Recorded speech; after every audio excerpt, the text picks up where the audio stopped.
Muito obrigado.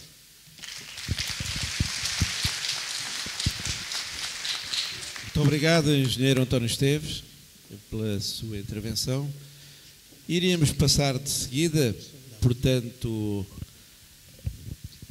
à palestrante, a engenheira Maria Anderson, que é chefe do Núcleo de Gestão e Ordenamento Territorial da ANPC, para nos falar de segurança em parques eólicos.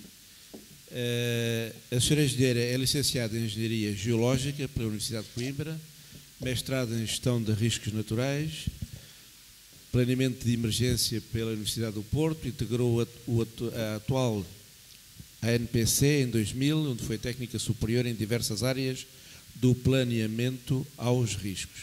Atualmente é chefe de Núcleo de Gestão e Ordenamento Territorial. Ainda é docente convidada pelo ISEC, no mestrado de Riscos e Proteção Civil e na orientação de projeto da licenciatura em Engenharia de Proteção Civil. No tempo livre, integra a Associação de Voluntários de Proteção Civil Rede, onde é atualmente a Presidente. Senhora Engenheira, faz favor, bom trabalho. Vamos ao trabalho. Muito obrigada pela vossa atenção, pelo vosso convite, em nome da ANPC. Trago uma apresentação que demorará muito pouco tempo e basicamente é para esta luz, incomoda um bocadinho, se puder baixar. E basicamente é para dizer o que é que na proteção civil podemos contribuir para esta temática. Aliás, este seminário, temos que o dizer, para nós veio numa altura muito certa, porque temos um grupo de trabalho que está, digamos, a desenvolver um conjunto de procedimentos que ficaram acordados com o ponto focal da Enercon. E, portanto, eu vou aqui expor algumas coisas, se calhar, que já avançaram e até lançar um desafio, se vocês concordarem. Fazendo só uma panorâmica, o que é que, para nós, Proteção Civil, são os parques eólicos, não é? Porque tudo tem uma perspectiva. Na nossa perspectiva, nós ouvimos aqui o senhor engenheiro António Costa a referir a importância que os parques eólicos têm, portanto, o que é, de facto, um parque eólico para o país, até diríamos assim, o que é esta energia representa. E na nossa perspectiva, quais são as nossas preocupações e, portanto, qual é a nossa perspectiva do que é um parque eólico? É aquele conjunto de equipamentos, sabemos, não é? O conjunto de equipamentos que têm, portanto, todos esses aerogeradores, todas essas máquinas, a linha elétrica, os acessos e depois os edifícios de apoio. Eu, por acaso, nas vossas apresentações, nas apresentações anteriores, não andei à procura onde é que estão os edifícios de apoio. A mim interessava-me focar isso, porque para esses há de facto legislação, não é? E, portanto, esses edifícios serão os escritórios ou armazéns que apoiam dentro desses parques eólicos. Portanto, isso é o que é para nós um parque eólico. Porquê que isto é importante? Porque, de facto, para esses edifícios existe já alguma coisa que se faz no âmbito da segurança contra incêndios, vocês saberão, porque participam provavelmente nesses processos. No âmbito da segurança contra incêndios existe legislação que se aplica, portanto, estes são edifícios do tipo 12, não é? Do tipo 12 no âmbito do Decreto-Lei 220 de 2008, portanto, são indústrias e armazéns em espaço livre, com algumas especificidades. Portanto, há algumas normas de segurança contra incêndios que ali se aplicam. Tudo o resto de segurança tem a ver com a higiene e segurança no trabalho, portanto, será a legislação de higiene e segurança no trabalho que a nós, Proteção Civil, ficará um pouco ao lado, não é? Embora, em termos de ordenamento, acabamos por refletir. Depois, por outro lado, em termos daquilo que já existe no ambiente e no ordenamento, um parque eólico, para nós, Proteção Civil, só nos aparece quando somos envolvidos nos processos de avaliação de impacto ambiental, em que a entidade, a autoridade que nos faz esse pedido, ou é uma CCDR, ou é a APA. Portanto, e nesse caso só nos vão aparecer os parques eólicos que ou têm mais que 20 aerogeradores ou que estão próximos, e próximos é uma distância inferior a 2 km de outros parques semelhantes, ou nas áreas que são protegidas, portanto, áreas sensíveis, parques que tenham mais do que 10 aerogeradores e, portanto, são estas as dimensões. Portanto, o parque eólico só nos aparece, só somos interpelados para essa realidade nessa situação. E o que é que a Proteção Civil faz? Para a Proteção Civil, as preocupações são preocupações que têm a ver com a fase de construção destes parques, não é? Quando, na escolha dos locais, estes equipamentos podem ter algum conflito com funções de proteção civil, ou porque há uma torre de comunicação, ou porque interfere com algum ponto de água, com alguma, portanto, com algum espaço que serve as aeronaves para o combate aos incêndios, ou se já existem outras condicionantes, como vocês sabem, existem as áreas de reserva ecológica nacional. Neste caso não são usos incompatíveis, mas, portanto, poderia haver outras condicionantes, faixas de proteção de algum outro equipamento, ou se, na fase de construção, de algum modo, podem interferir com a atividade das populações. Por exemplo, na fase de construção, vimos aquele filme em que mostra, de facto, a dimensão desta tarefa, desta indústria. De facto, a fase de construção pode interferir com os locais e, portanto, nesse caso, os hábitos das pessoas terem que mudar, a utilização de caminhos, etc.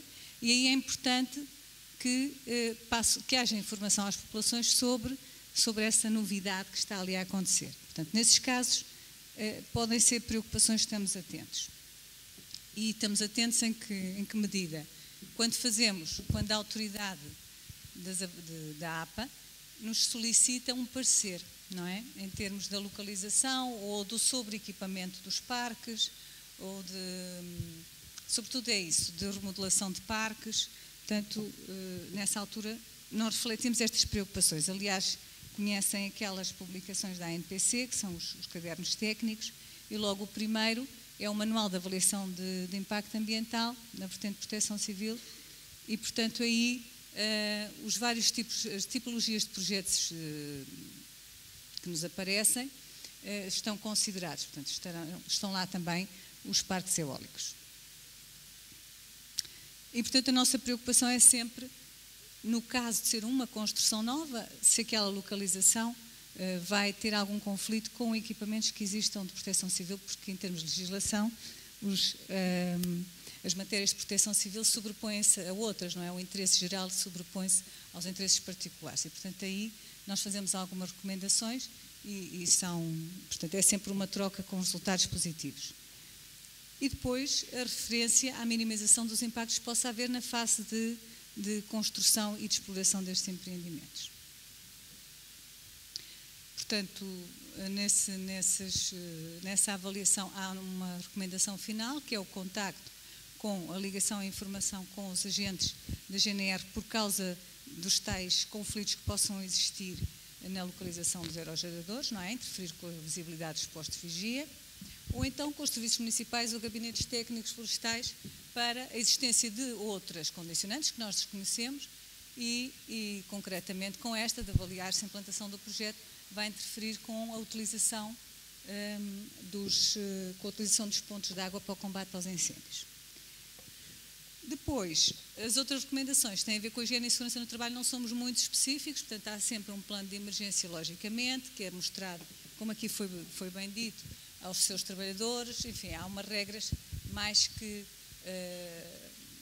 consolidadas no âmbito dos procedimentos dessas equipas.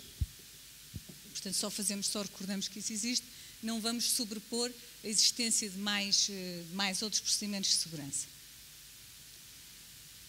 O que é que a Proteção Civil, de facto, tem a ver com estas matérias em termos de ordenamento do território?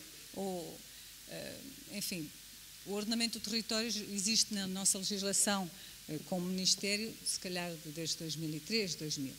No âmbito da Proteção Civil, completamente consagrado, está desde 2007, quando realmente, no âmbito do PNPOT, o Programa Nacional das Políticas de Ordenamento do Território, foi considerado que era importante que os riscos tivessem logo uma palavra a dizer, a existência de riscos nos projetos de ocupação do território. O ordenamento do território, por definição, é esta gestão do homem, esta interação do homem com e das infraestruturas que vai construindo com o meio ambiente, ao mesmo tempo assegurando, preservando recursos para as gerações futuras, logicamente. A preocupação ou estes conceitos tiveram sempre muito a ver com a defesa da paisagem, com a multifuncionalidade dos espaços e que os locais de implantação tivessem aptidão tecnológica para aceitar estes projetos. O que é que a Proteção Civil vem enriquecer na mesma estes conceitos? É que, de facto, vem referir com mais ênfase que essa ocupação tem que ter em conta os riscos, que a multifuncionalidade dos espaços se faz observando as condicionantes que já existem e que há necessidade de prevenir os acidentes com as pessoas, em primeiro lugar, e com os bens a seguir. Tudo isso, vocês com certeza conhecem o PNPOT, que neste momento está o tal Programa Nacional da Política do Ordenamento do Território, neste momento está a ser remodelado. É um instrumento muito importante para nós, Proteção Civil, em termos de prevenção.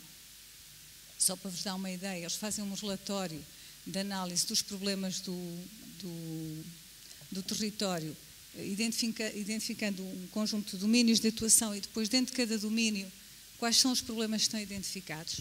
Portanto, 6 domínios, 24 problemas. Tem uma perspectiva do que é que se quer para Portugal, para o território, até 2020.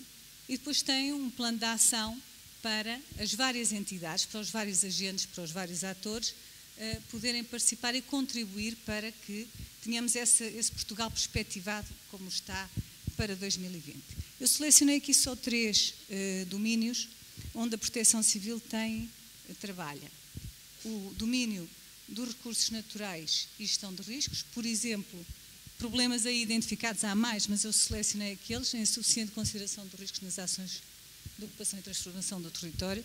Quantas vezes vemos empreendimentos turísticos, para dar um exemplo à parte disto que aqui estamos a dizer, localizados em sítios que de facto são de risco extremo e, portanto, há que ter essa consciência e fazer alguma coisa logo de raiz para minimizar esse risco, desfrutando na mesma dos bens que tem essa paisagem, e as preocupações com os problemas da degradação do solo, dos recursos hídricos, etc., que são agravados por fenómenos climáticos.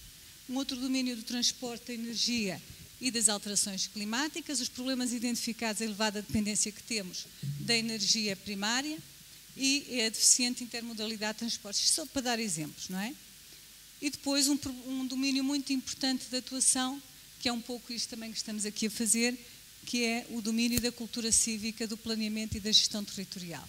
Com problemas, dentro deste domínio, temos a dificuldade de coordenação entre os principais atores, é uma verdade, a complexidade, a rigidez, o centralismo e a opacidade muita da legislação. Isto só para vos dar uma nota de curiosidade, como este programa está realmente bem feito, tanto o diagnóstico como os programas de ação. Portanto, há de facto aqui um programa importante para seguir e nós fazemos parte dele e contribuímos para ele. Como eu vos disse já, desde 2007 que a ANPC está integrada digamos, tem esta preocupação de trabalhar com o ordenamento de mãos dadas para a prevenção. Aliás, o ordenamento tem feito e o Ministério do Ambiente tem tido muitas iniciativas em que está mais consciente da importância de fazermos a prevenção dos riscos no âmbito das ações de ocupação do território. Tem tido diversas iniciativas de força, dando lugar a cada um. Portanto, nós, Proteção Civil, temos o nosso lugar aí na identificação dos riscos, na definição das medidas de minimização.